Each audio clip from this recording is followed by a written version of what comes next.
And you say you do have it, right? Okay, okay. So I'm going to share my screen. And no, here, this review. If I full screen it, yeah, right here. So have you worked on it at all? No, I haven't. Okay, no, it's fine. So, I mean, I guess we can just go through and work for this. I probably won't have time to do the entire review, but I guess we just kind of go and just kind of go from there, right? Okay. All right. So, the first one says find f of a plus h, and the difference quotient, basically with f of a minus f of a plus h minus f of a over h. And the function is f of x equals 2x plus 6, x minus 6, sorry. So let me scroll over. Let me get this. So if we have the function f of x equals, so let me scroll over so we know what it does. Alright, I screwed it over a little bit. F of x equals, where's that? 2x over x minus 6, right? So f of a, let's start with f of a, right, is we'll just replace the x's with a, right? So in turn, this will be 2a over a minus 6, right? And then f of a plus h will be the same thing. We just replace x with a plus h. So I shouldn't squeeze this on the side, but f of a plus h is going to give us 2a plus h over a plus h minus 6. And we could put this in parentheses, but in that case, it won't actually matter. So if we simplify this a little bit, this is going to turn out to be 2a plus 2h over a plus h minus 6. Like that. So now, yeah, you can't really simplify that. So now we need to do the difference quotient where h is not 0. So I'm going to come down to the bottom because I really need space for that. Let's see. So f of a plus h was 2a plus 2h over a plus h minus 6. So if we have, this is f of a plus h minus f of a over h, right? We said f of a plus h was 2a, 2h over a plus h minus 6.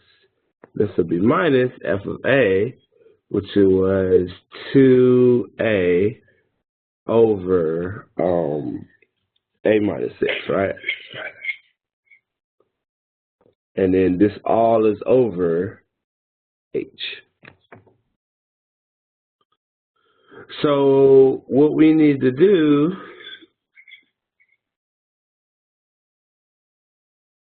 is find a common denominator to combine the top, right? Since the top has, since the denominator here, right here, has a plus h minus 6, and this is a minus 6, the common denominator would just be this times this, because you can't break up the denominator under addition and subtraction. So what I'm going to do is I'm going to multiply this by a plus h minus 6 over a plus h minus 6. And I'm going to multiply this side by a minus 6 and a minus 6. Right? So let's rewrite this a little neater. So this is going to be a minus 6 times 2a plus 2h over, too close to the screen, over a minus 6 times a plus h minus 6 minus 2a, this would be a plus h minus 6 over the same thing.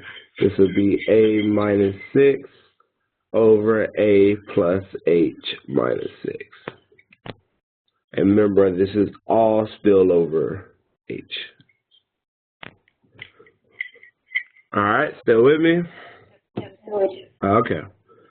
So what we want to do now is we want to distribute the numerator so then we can combine them. Because now we have a common denominator, we're just going to distribute the numerator. So we're going to have to FOIL this first part out. We're going to have to FOIL this out here, right? So this is actually going to be, come on, FOIL lines here. This is going to be this times this, and then this times this here.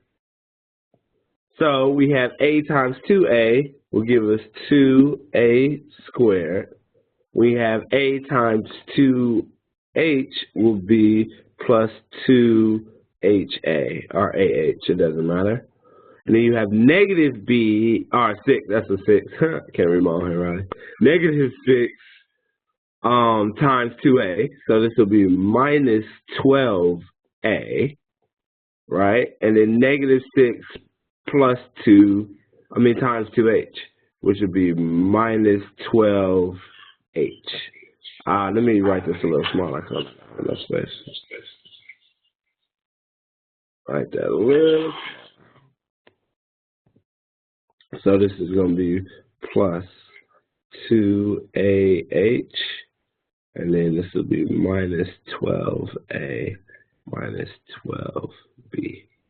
Right? And then it's minus, and then I'm going to go ahead and distribute this here, distribute this one, distribute this one, distribute this one. So this is going to be minus, and I'm going to put parentheses because it's minus the entire thing. A lot of people make a mistake right there because they only want to do minus the first term.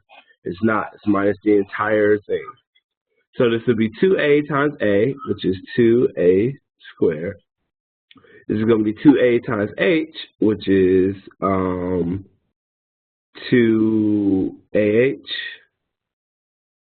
And then this is going to be 2 times negative 6, which is negative 12a.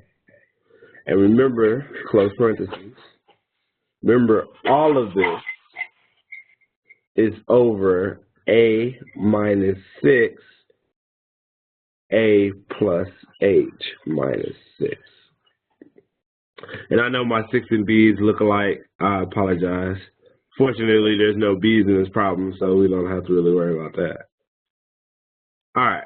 So now what I'm going to do is I'm going to go ahead and distribute this negative, this negative right here to every term in there. And then what should happen is all of your non-h terms should cancel. Is that an h? Yeah, that is an h. All of your non-h terms should cancel. I apologize. I lost my Surface Pen to my laptop, so I'm using like this generic pen, and it just doesn't work as well. That's why my handwriting is a little sloppy. I mean, it's not neat to begin with, but it's a little worse for wear.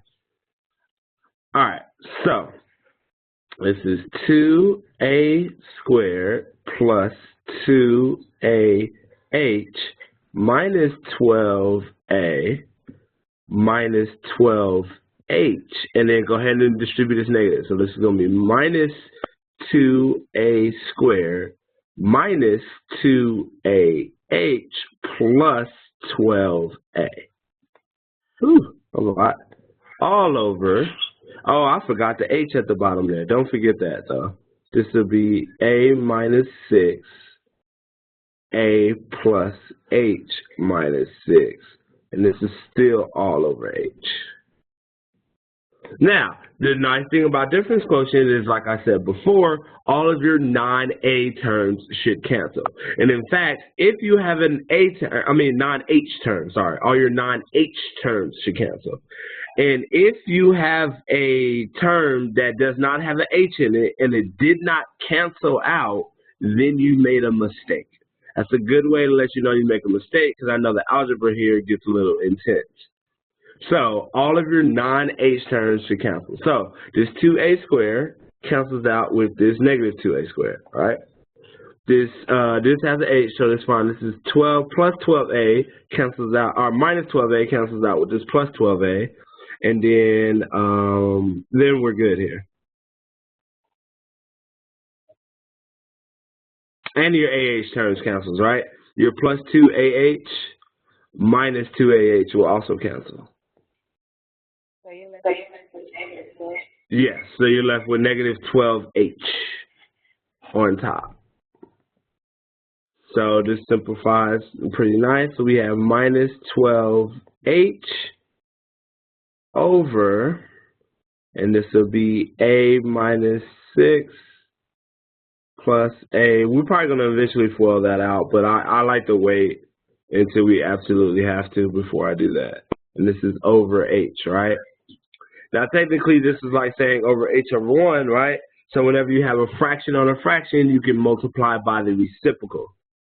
So this will be minus 12h. I can come over here and write this. This will be minus 12h over a minus 6, a plus h minus 6, right? And this would be times 1 over h, right? So your h's cancel here. And then you're just left with negative 12 over a minus 6, a plus h minus 6. And I don't know how a stickler your teacher is for that. I say you can actually leave it like this. Let's see. I don't know. I have to answer. Let's see how she left it. You could FOIL that out. I'm not sure how. I mean, how she wanted. She left it. Yeah, she left it just like that. Yeah, that's fine. Yeah, so that's cool. Yeah.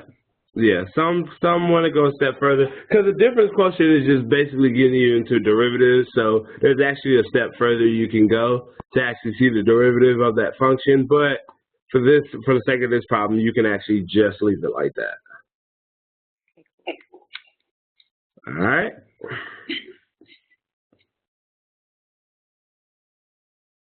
Cool. Got that? Any questions?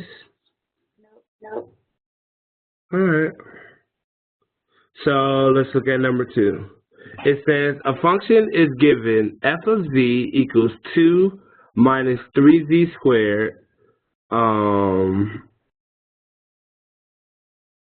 then z is the 1 and 2. It says determine the net change between the given values of the variable. Determine the average rate of change between the given values. Net change. Is that just the difference between the value? I've actually never heard that expression before. Not in pre-calculus, at least.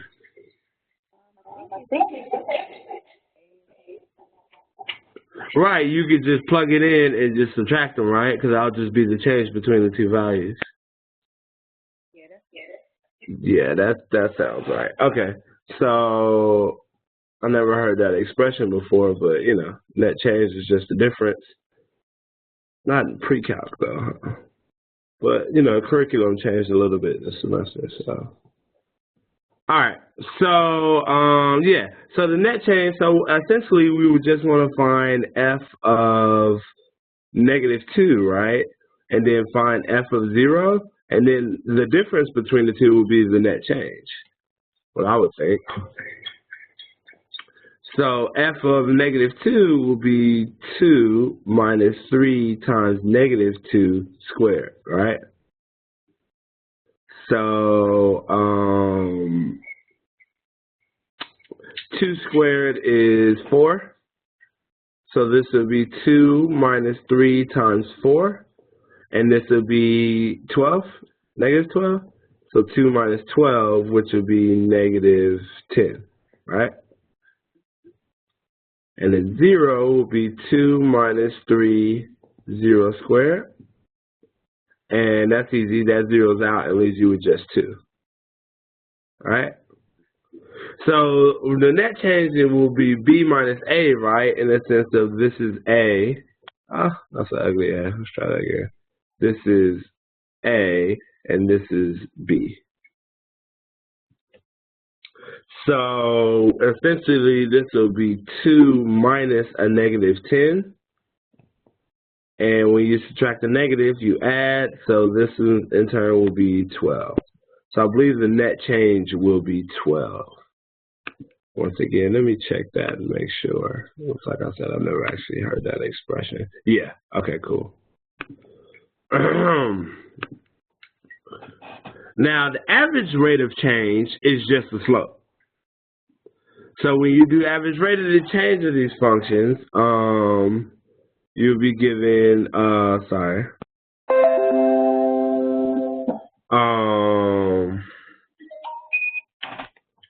the average rate of change is just the slope, so,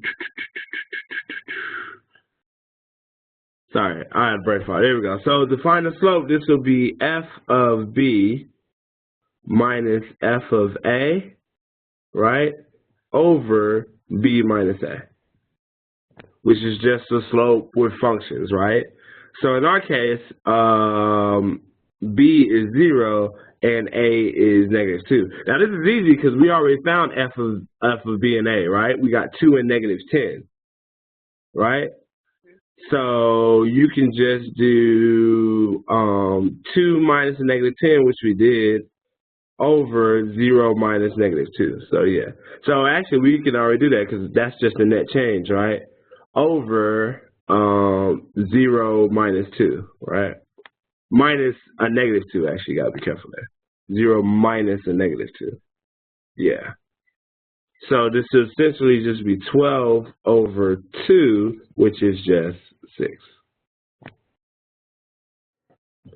So your average rate of change will be 6. That's why you do the net change. That's clever.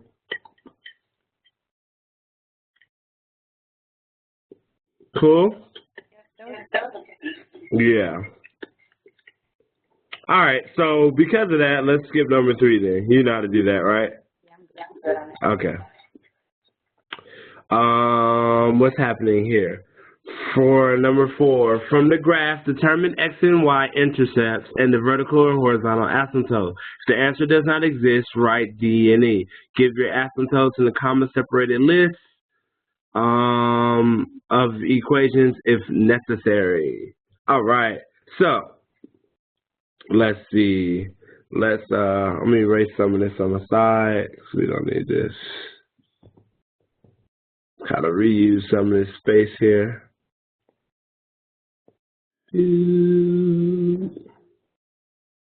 All right. I keep doing that. My bad. Erase this.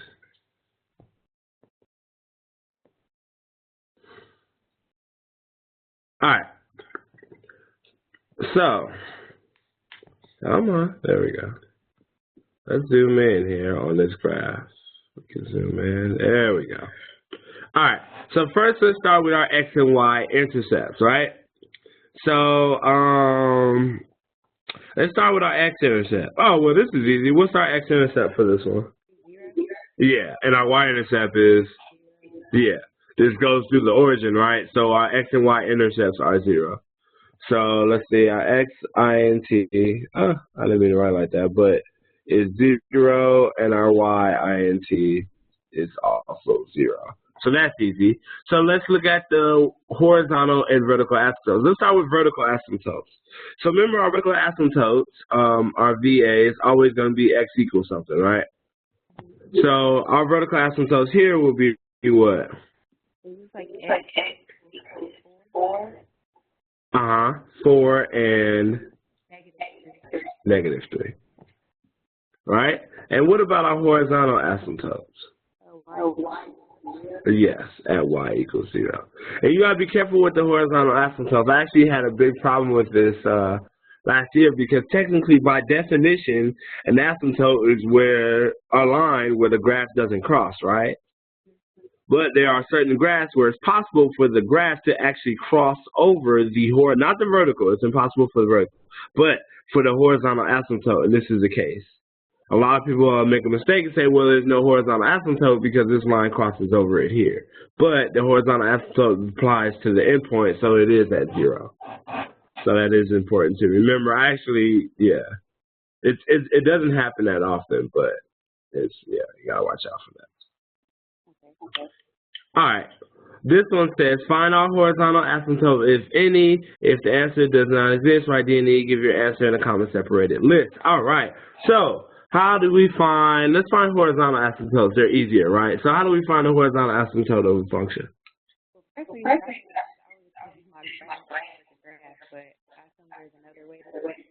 Oh, there is. You can actually do it algebraically, which in turn is, in a lot of ways, a lot easier. So for this one, to find the horizontal asymptote, you just set the denominator of the fraction equal to 0, right? Because remember, verticals. Vertical, that's for vertical asymptote. Sorry.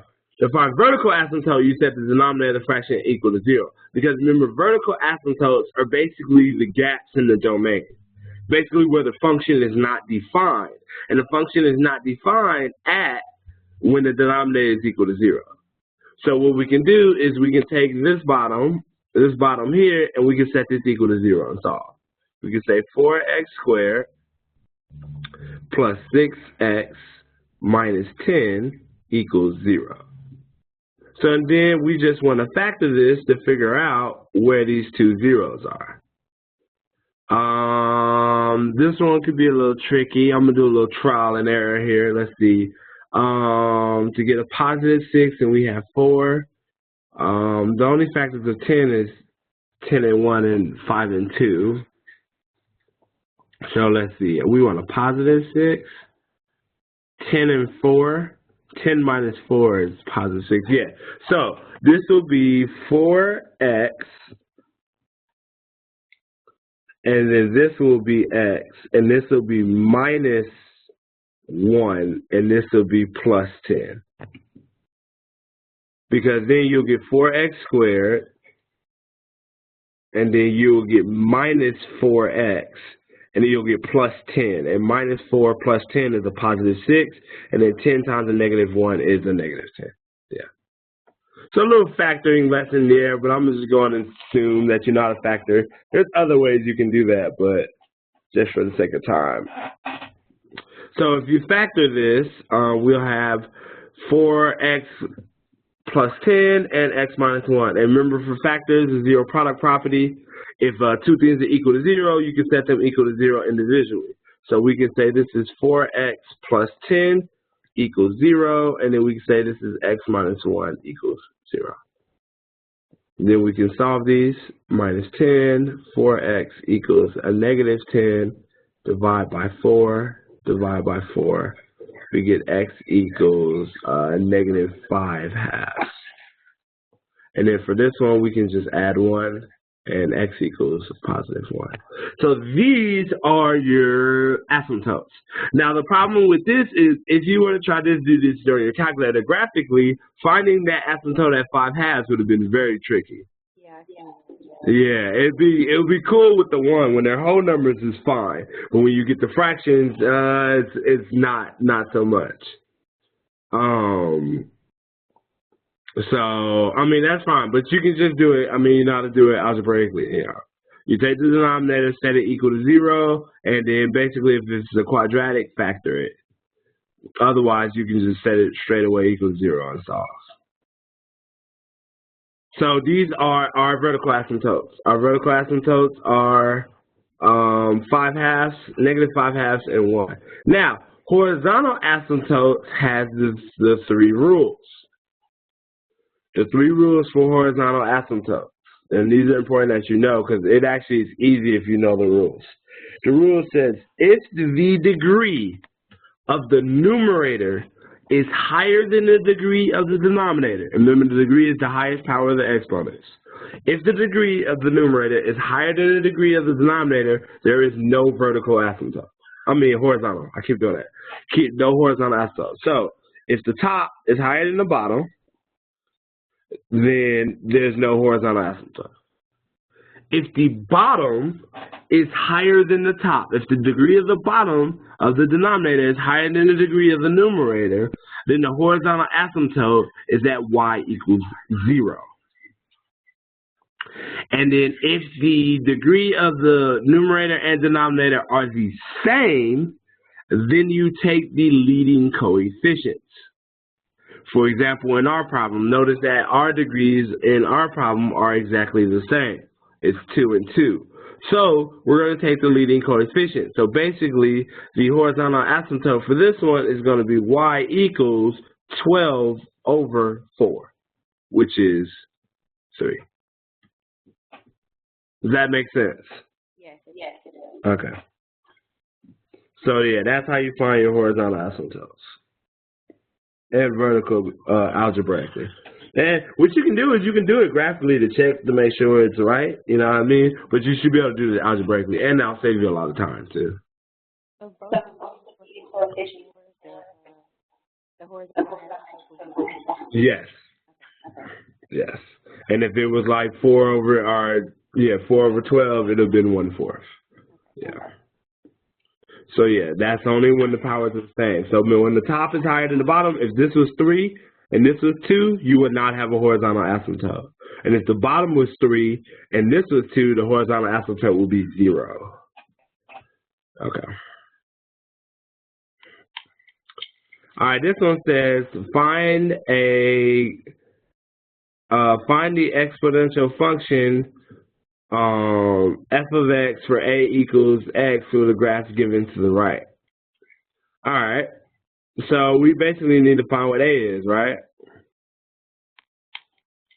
So what you do is just plug it in. We're given the point -2, 4, right? So basically saying this is 4 equals a to the -2, right? So we can say, well, what to the -2 power is 4? Well, think about it like this. 2 to the -2 is what?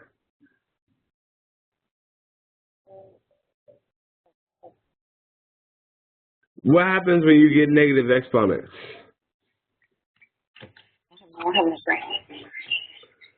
You get a fraction. So 2 to the -2 will be, this is like saying 1 over 2 squared or 1/4, right? So if you get 2 to the -2 is 1/4, you can say that 1/2 to the -2 will be 2 to the 2 or 4. Does that make sense? Light. Little bit, yeah. It's the trick for with negative exponents. Basically, you flip it over the graph, because what happens is, let me explain a little further. When you have 1/2 to the -2, technically what this is saying 1 to the -2 over 2 to the -2, right? And like I said, when you have negative exponents, you flip it. So this -2 comes up here, while this -1 comes down here. So technically this would be 2 squared over 1 squared. And 2 squared is 4 over 1, which is just 4. Was that a little better explanation of what's going on? Yeah. So, so essentially, this graph for this is going to be, A is going to be 1/2. Because that works with 1/2. When you take 1/2 to the -2, you get 4. So this is the graph of 1/2 to the x. Another way you can know is this graph down here is a good indicator right here. Looking at this, right, know that whenever you have exponentials to the fraction, the graph looks like this. It goes in this way. But when you have exponentials to whole numbers, the graph looks like this. So that's another way, that's another like kind of telltale sign. So this one that your A was going to be a fraction because of the direction it's going in. All right. So this one says graph the function by not plotting points, but by starting from the graph below. We have 3 plus x to the 1/2. Well, once again, we know that, well, that's easy because we know what the graph of x to the 1/2 does, right? It looks like this right here, right? So what does this 3 do to the actual graph? Does it move it? Yeah, it moves it up. This is a vertical because it's happened outside the x. This is a vertical translation. So basically, it moves the graph up. So the graph is going to look like this. Matter of fact, I'm going to graph it on this coordinate plane here because it'll be easier to see. So let me erase this. So the graph is going to look like this. We're going to take each point and move it up 3. So instead of going through 1, it's going to go through 3, right? Instead of going through 4, it's going to go through 7. So it's going to look something like this. Right? And in this case, instead of 0 being the asymptote, right, it's going to be 2. 2 is going to be our horizontal asymptote. Right? Because here it goes through 1 and 0 is our horizontal asymptote. This one goes through 3 and 2 is going to be our horizontal asymptote. Make sense? So, yeah, so our graph is going to look like that. It says by not plotting, yeah. And it says state the domain and range and state the asymptote, right? Well, the domain for exponential functions is always all real numbers, right?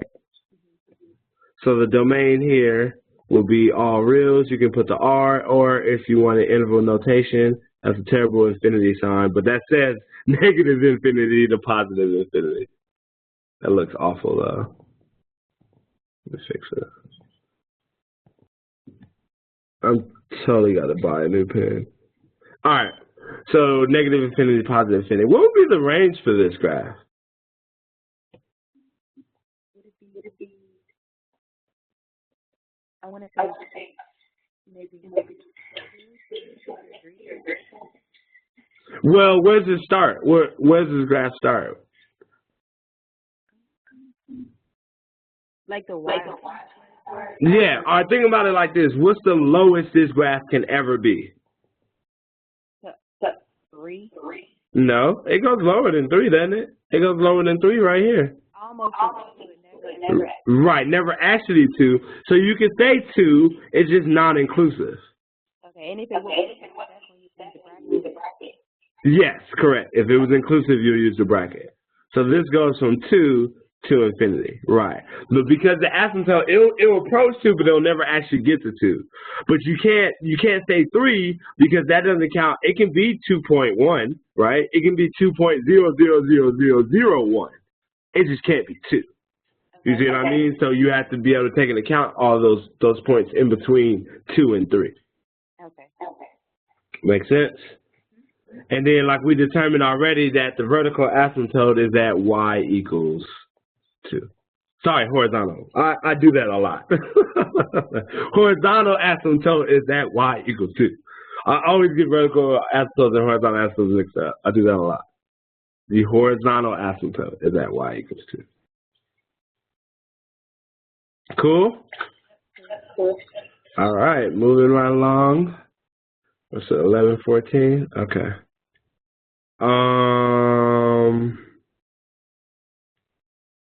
This one says graph the function not by, so basically the same thing, right?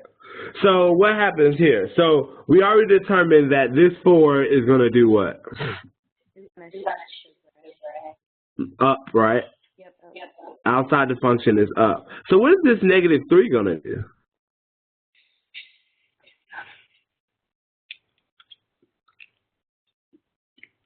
Which way is that going to shift it? It's going to shift it down. Inside the function, basically with the x, inside the x, because that's with the x, is a horizontal translation. Horizontal is left and right, right? Outside the function, when you have to just plus something on the outside of the entire function, that's vertical translations, which are up and down. Now, the trick is horizontal translations are the opposite. So what I mean by this, if it's x minus 3 on a horizontal translation, this is going to move it to the right. And if it's x plus 3, this is going to move it to the left. So always remember, this is true for any functions, not just exponential. Horizontal translations always happen opposite. So if you go minus 3, you go to the right 3. And if you go plus 3, you go to the left 3. That always happens. So essentially, this is moving up 4, and it's moving right 3 units. So if it's outside, it's going to be up, and if it's minus 9, I'm going to move it down. Correct. Yes. So outside the function, verticals are normal, but inside the function, they happen to the opposite of what expected.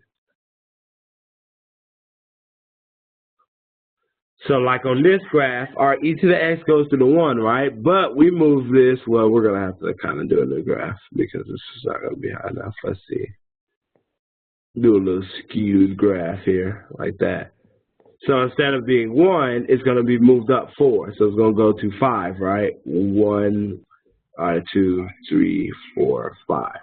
So our starting point is here, right? And remember, the asymptote is always going to be one number below the starting point. So if we go through 5, then the asymptote is going to be at 4. And oh, actually, sorry, that's not right. That's not right. We moved it over 2, right? So let me erase that dot without getting my graph. Damn. All right. Let's see. All right. Cool. So we moved it up 4, and then we moved it right 3. So 1, 2, 3. So now our point is going to be like here. Our asymptote is still going to be at 4 though. And then yeah, and then so our graph is going to basically just going to look something like this. Like that.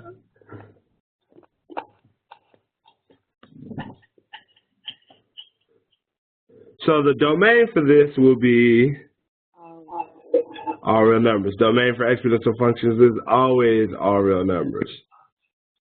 It only has a restricted range. So the domain will be all reals, and the range will be what? Yes, 4 to infinity, non-inclusive, right? And then we determined that the asymptote is right. Y equals 4, right? Remember, asymptotes are always equations; they're lines. Be careful with that too. A lot of people make that mistake. If you just put 4, that will be the wrong answer. It is not 4. It's y equals 4. Yeah, watch out for that.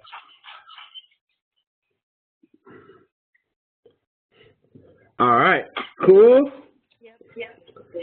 Exponential functions. Let's see, what are we looking at our timing wise? Okay, that's calculating our approximate. Oh, we should be all right. We're gonna skip a couple of them, but that's fine. I think some of these get pretty easy. All right. So this one says a radioactive substance decays in such a way that the amount of mass remaining after t days is given by the function m of t equals 13e to the negative 0.0017, where m of t is measured in kilograms. So it says find the mass at time t equals 0. Oh, that's easy, right? What would be the mass at t equals 0? So you would just 0. Mm-hmm. And then what happens? That'll zero out that whole thing. Well, not the whole thing. It'll zero out this, right? And then what's anything to the 0 power? 1. So this would just be what? 13. And that's not a coincidence. Whenever you see radioactive growth or decay, the number in front of your exponential is always going to be your initial value. So if it's at 0, it's always going to be whatever that number is. That's actually your initial value. All right. And this one says, how much mass remains after 48 days? Well, this is easy. You just plug in 48, right? From here, you can just jump this off in your calculator. And this would be e to the negative 0.017 times 48. And I have a little on-screen calculator here, a little 84. So this would be 13 second e to the 0.017. That's not a 7. 7 times 48. I did not. You are correct. So let's go back to this.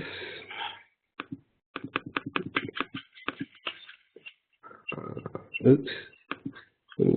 Second insert. Negative. There we go. There we go. So now we get 5.748. 5.749. It didn't say how many. Oh, 1 decimal place. So just 5.7. Yeah. Go away. All right. There we go. So this would just be 5.7. And this is 5.7 kilograms, right? I don't know if your teacher's a stickler on units. 5.7 kilograms. That was terrible.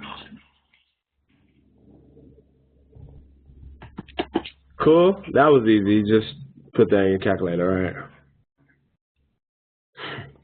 All right, this one says, use the definition of logarithmic functions to find x. Simplify your answer completely. Basically just solve these equations, right?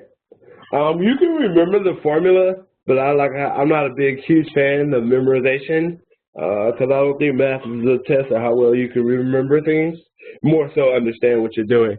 So essentially you can do is just solve these equations, but you're going to soon find a pattern for all these, and it's actually pretty easy. But essentially, if you have the log of x of 4, right, to get rid of a log base 3, you raised everything to the 3rd power, right? So essentially, what this is saying is 3 to the negative 4 equals what? Negative 60. Wait, hold on. No. Remember, negative exponents do not give you negative answers. This is what, 81? 1 over 81?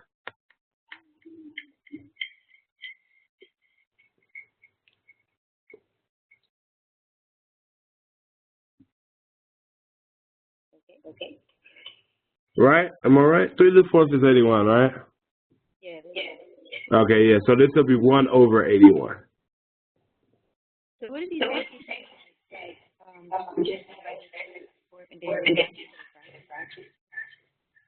You can do that, yeah. I mean, you can put it in your calculator, right? And it should give you 1 over 81. Or it'll give you the decimal and just put math fracs, and it'll give 1 over 81. But yes, you can do that, though.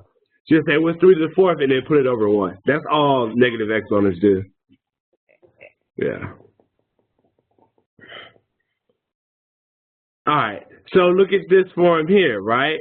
Well, we said 3 to the 4th equals x. In this case, this will be 5 to the x equals 125. And then 5 to the what is 125? 3. So here x is 3. Easy, right? And then the next one, remember the natural log is base e, right? So basically this is saying e to the negative 2 is equal to x. And whatever that is, that's going to be some decimal. Yeah. She says simplify your answer completely and not round. So maybe the answer is just e to the negative 2 because that's the irrational number. So it doesn't say round. So I would just leave it as e to the negative 2.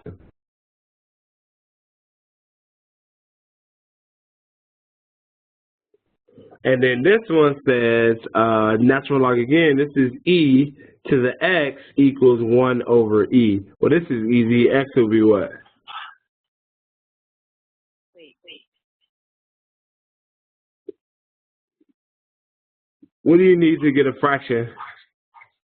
Well, you need to negative. Right. And then because it's just e, it'll just be negative.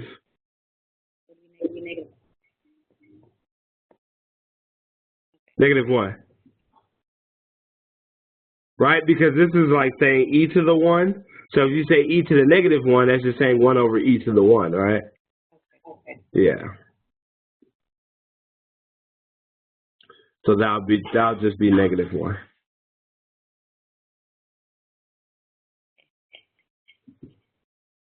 Cool?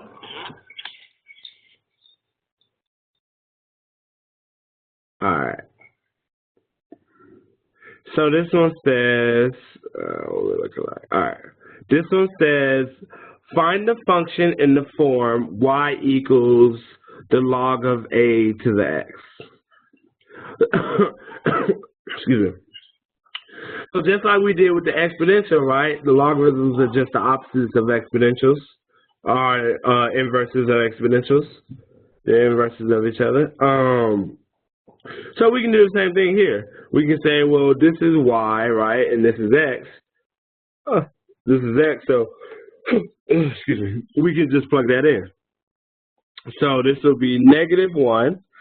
That's y equals the log base a of 1/2, right? And then like we did with the other ones, like we did with just solving these logarithms, we can figure that out relatively easy, well, the same way. Sorry, drink some water.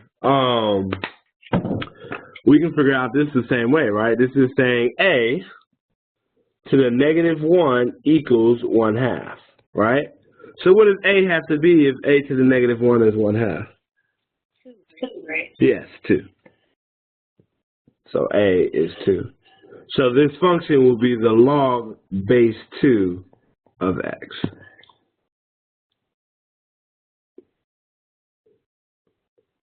Makes sense now, huh? It's a lot easier when you do it that way, right?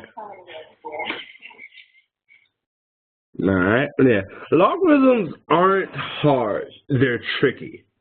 And they're tricky because they're different from any other functions that you ever used before. But as you can see, though, like when you start to do them, they're actually pretty easy to use. It's just a lot of people struggle with logarithms just because they're so different. Like you've been doing everything this one way, and then you get the logarithms, and they have their completely own set of rules, and it kind of throws people off.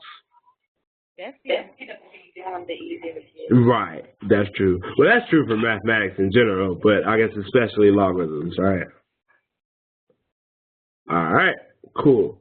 So it says find the domain of the function and give your answer in interval notation. So remember that logarithms are the inverse of exponentials, right? And remember how the domain of exponentials was always all real numbers, so the range for logarithms will always be all real numbers, right?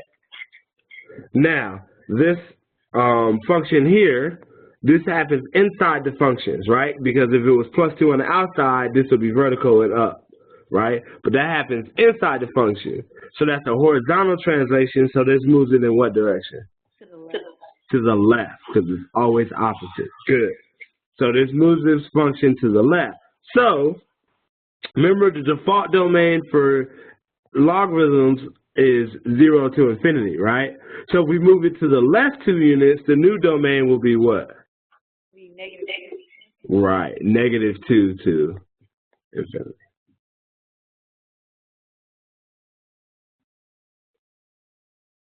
Cool?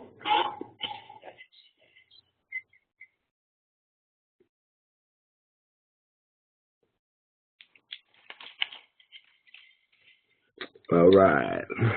All right. All right. So now we're expanding and condensing logarithms, right?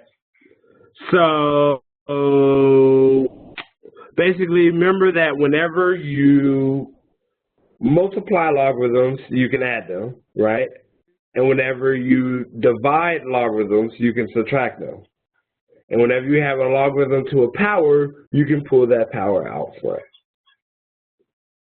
I don't know if there's enough space to try over here. Oh, I can try. So let's go.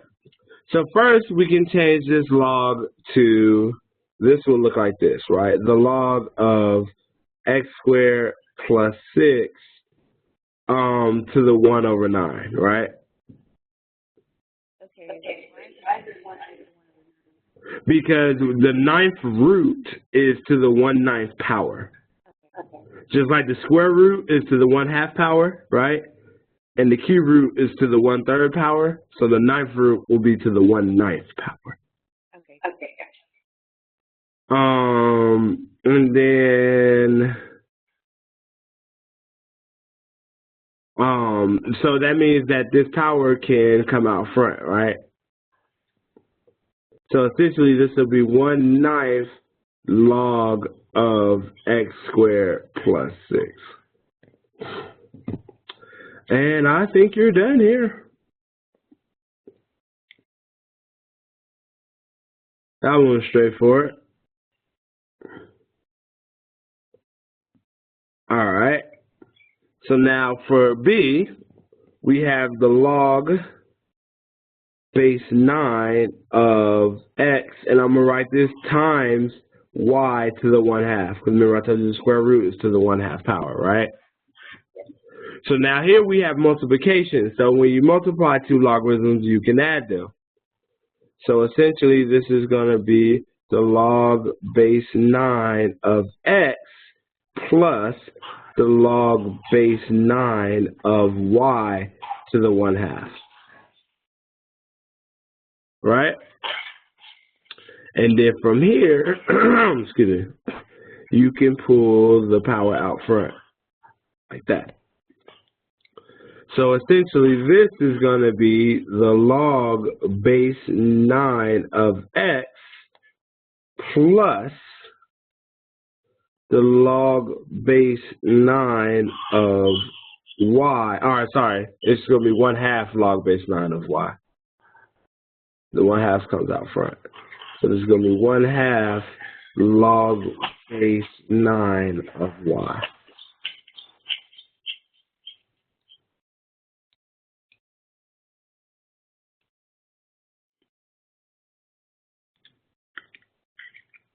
Cool? All right, now this one's a doozy. So first, we always start with the fraction. Remember, the fraction means subtraction, right? Oh, this one's actually not that bad. So I'm going to start this off with, this is going to be the natural log of 2x to the 7th minus the natural log of x plus 5 to the 8th.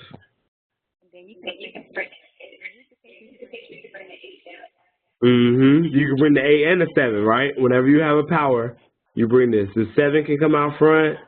This 8 can come out front. So, in turn, this is going to be, oh, and that's multiplication. So, actually, hold on. Let's back up. I didn't realize the natural log of 2 and the x is multiplication, right? Right, so you have to add those before we pull the 7 out front. So essentially this will be the natural log of 2 plus the natural log of, let's say, 7x, right? I went ahead and pulled the 7 out, right? And this will be minus 8 natural log of x plus 5. That will be your answer.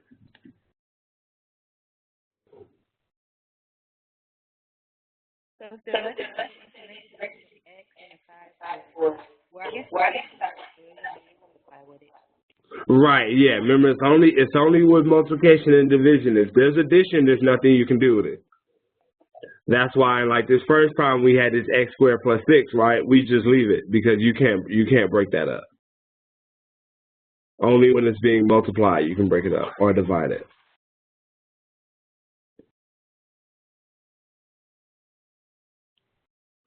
Cool.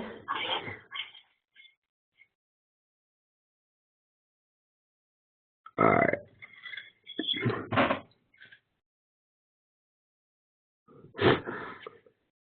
So we're doing pretty good. Just be done before 12. Okay. All right. So use the laws of logarithms combined. So now we're going in the other direction. We're going to combine them, right? So the first thing we're going to do is pull the powers out on top of everything.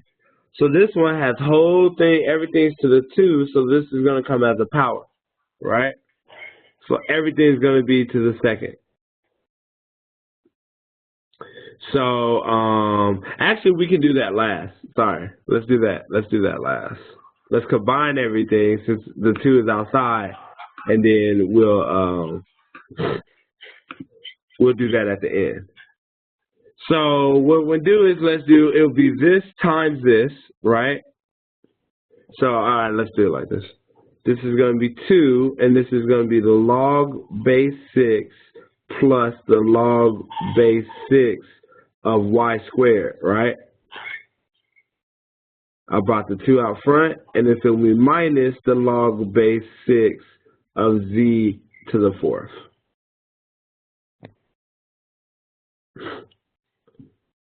You with me there? So now, right. So now, do I have some space over here? Yeah. I'm gonna turn this addition into multiplication. So this is gonna be 2, and this is gonna be the log base 6 of. Oh, I didn't write x here. I'm like, what the heck? This is supposed to be x there. And this is gonna be xy squared minus the log base 6 of z to the 4th. With me? Yep. And then now with the subtraction, we can do the division. So this is going to be 2, and this is going to be the log base 6, and this is going to be xy squared over z to the 4th. I'm going to put a line through my z so they don't look like 2's. That's z to the 4th. And then that whole term will be raised. Correct. So now the end, this whole thing is going to be raised to the 2. Yes.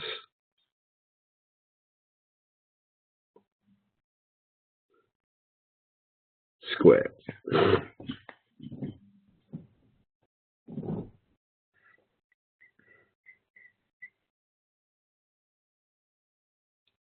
Cool.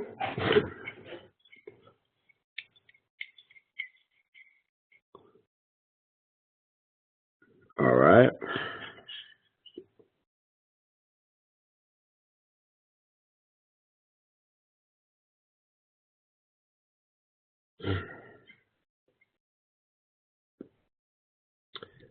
All right.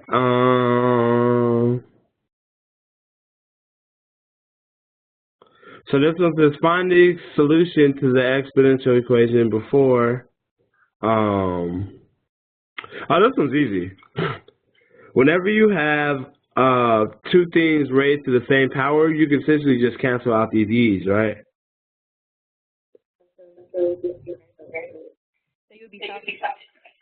Yeah, because, I mean, technically what you would do is you'd take the natural log of both sides, right? But when you do that, your e's are just essentially going to cancel out. So whenever you have 2 things raised to the same power in the equation, you can simply just take their powers. So this will literally just be 1 minus 4x equals 5 minus 5x. And then we could just solve this regular linear equation here. I can subtract 5x to both sides, and I'm going to subtract 1 here. So this is going to cancel out. This is going to cancel out. -4 and -5 gives you -9x. And then -5 and -1 gives you -6. Divide by -9 on both sides. I'm going to come over here. And this is going to be x gives you 2/3.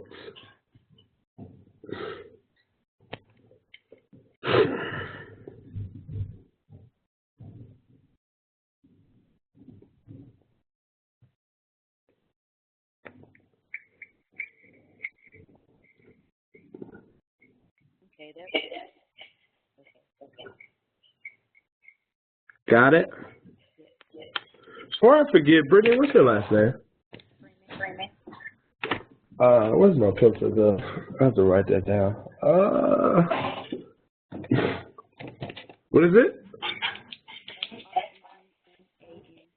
Okay, Freeman. Okay. Okay. All right, so moving right along.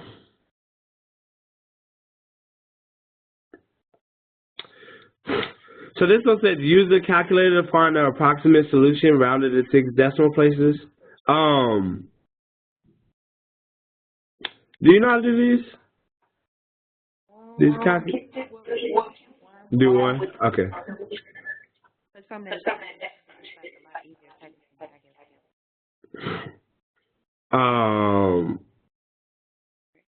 Yeah, I'm thinking, I mean, what I would do is just, because you can approximate with like the trace, but what you can do is just, I would basically just solve this.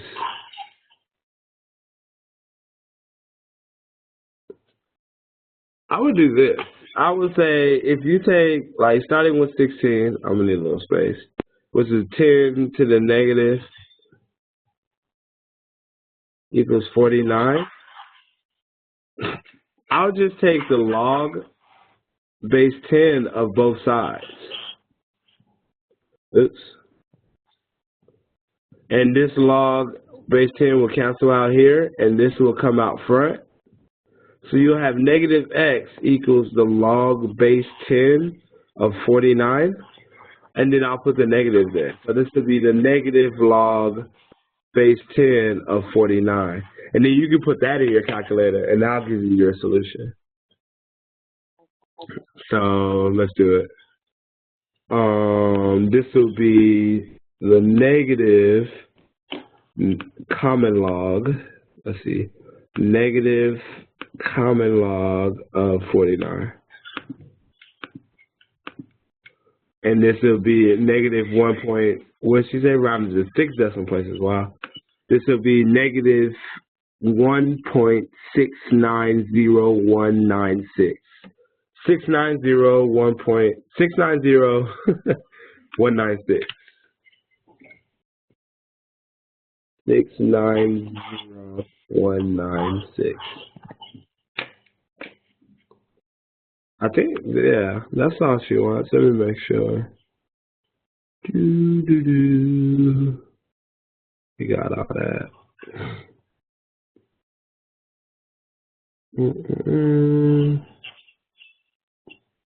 Look and make sure I didn't give you any bogus information. No, we did all these right. Okay. Yeah.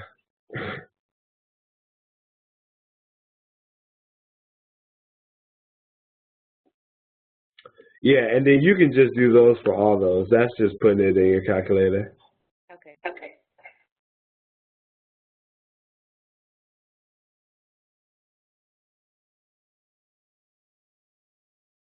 Oh, I didn't realize there was an A and a B.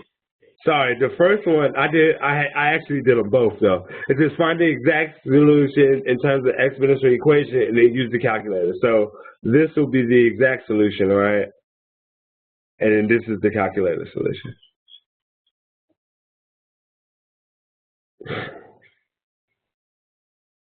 And essentially you can do that for all of them.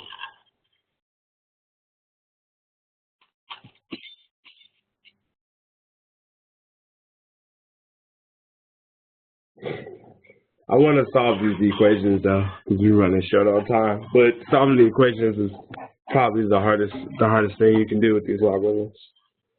That's why I want to go ahead and skip these. All right, but cool, you got that? Yeah. Okay. So, solving the equation.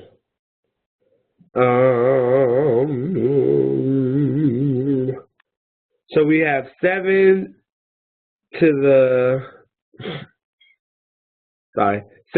8x minus 7 to the 4x minus 42. I'm gonna need the space for this. So if we have, let me full screen.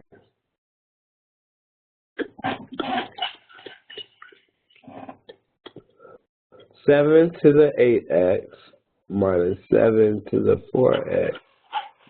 Was it minus 42 or plus? I think it has to be minus, otherwise it won't work.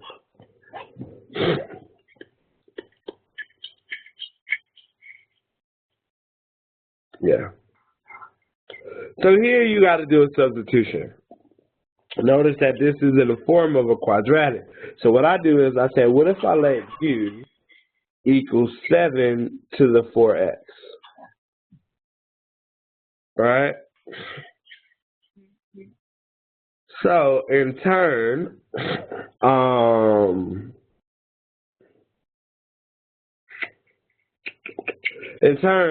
u squared will be 7 to the 4x squared, which will be 7 to the 8x, because it'll just be 4x times 2. So u squared will be 7 to the 8x.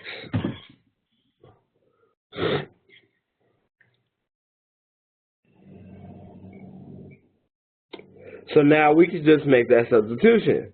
So this would be u squared minus u minus 42 equals 0.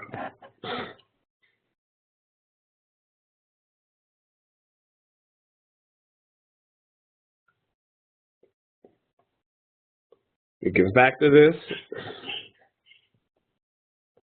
And 42 is just 7 and 6. So this is easy. This will be,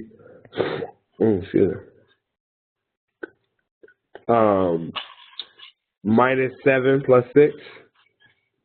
You get a -1 in the middle.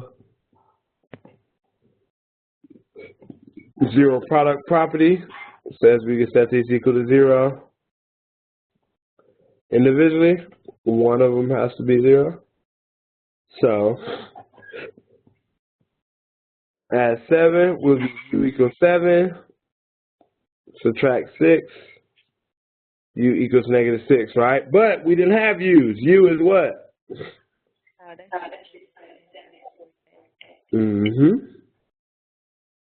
So this would be 7 to the 4x equals 7. And this would be 7 to the 4x equals a -6. So to solve this, we can take the log base 7. Remember, logarithms are opposite the exponentials of both sides. So this cancels. This comes out front. So this leaves you with 4x equals the log base 7 of 7. And what's in the log base to itself?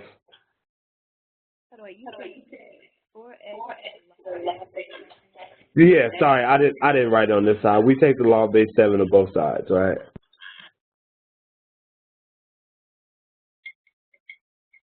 Did I lose you? I'm sorry. Where's your confusion? Oh no, I just have to write it. Okay. Yeah, okay.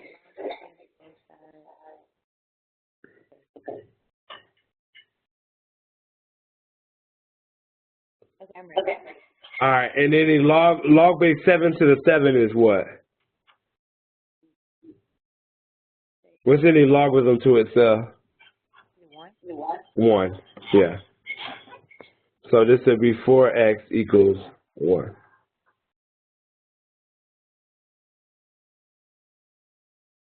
Or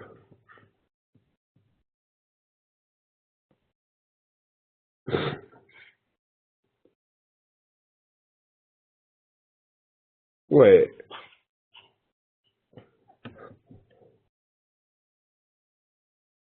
Yeah, yeah. Okay, yeah. Equals 1/4.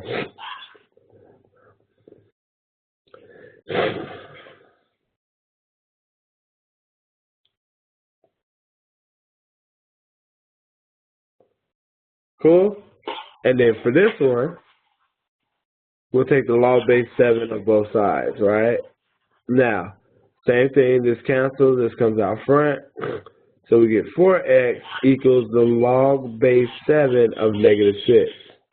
Now, what's the problem here? Exactly. Say that again? Yeah. This is undefined, right? This is undefined. So basically, you can just throw this solution out because that's undefined and that cannot happen. So your only solution will be 1/4.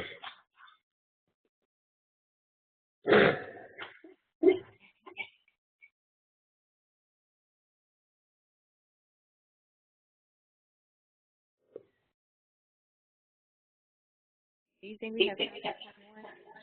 Yeah.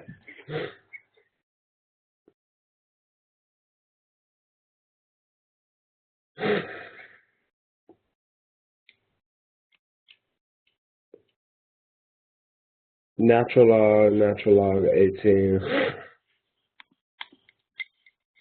Oh, you can multiply those. Let's see. Okay, yeah, cool. Well, when I bring it down here, read that problem to me so we can do it.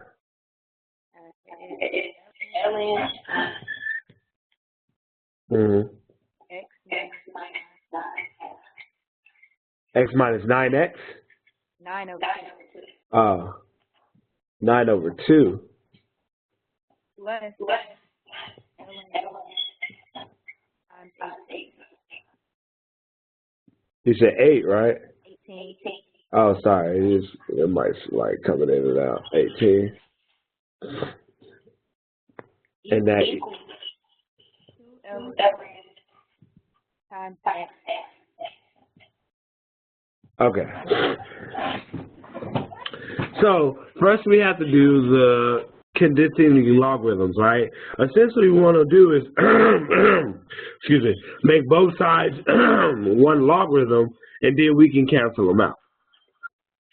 So in order to do that, remember that when you add 2 logarithms, we can multiply them. And this power can come out front, on top. Sorry, this out front, this number out front can come with power. That's what I meant to say.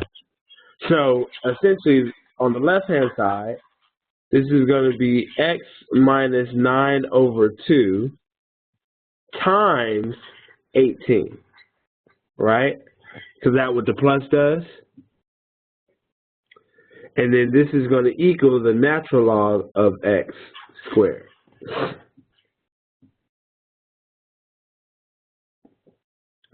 So here we can FOIL this, or distribute. It's only one time we're distributing. So this will be the natural log of 18x minus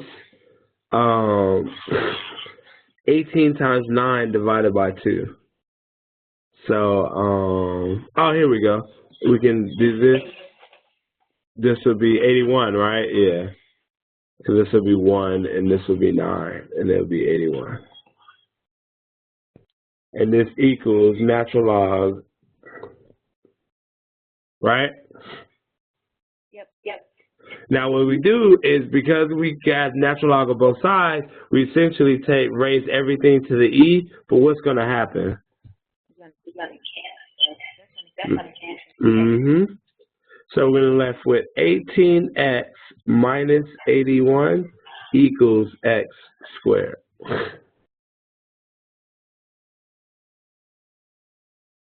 Now here we have a quadratic, right? Well, it's going to be a quadratic. So I'm going to move everything to the one side of the equation.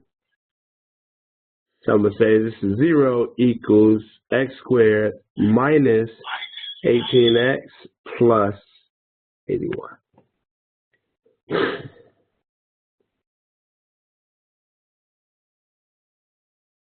And that's going to be x minus 9, x minus 9.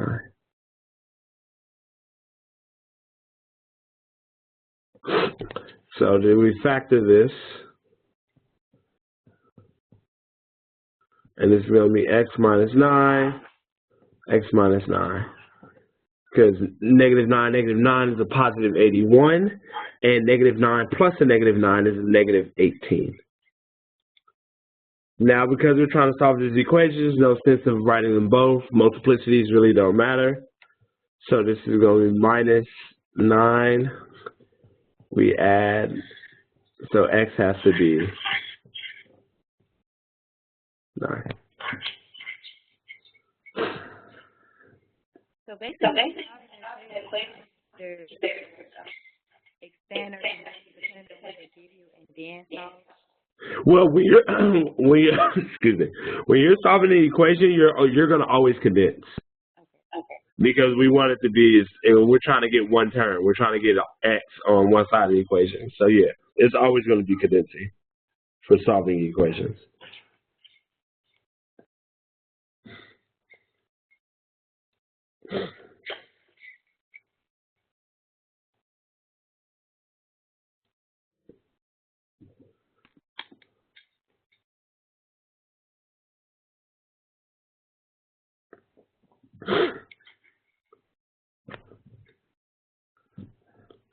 All right, cool. Yep. You feel better about this now? Okay. Yeah, that's tricky. So I did. Let's see. Hold on, let me get back to the main page. I don't know if I can send it to you. They might not let me though. So I did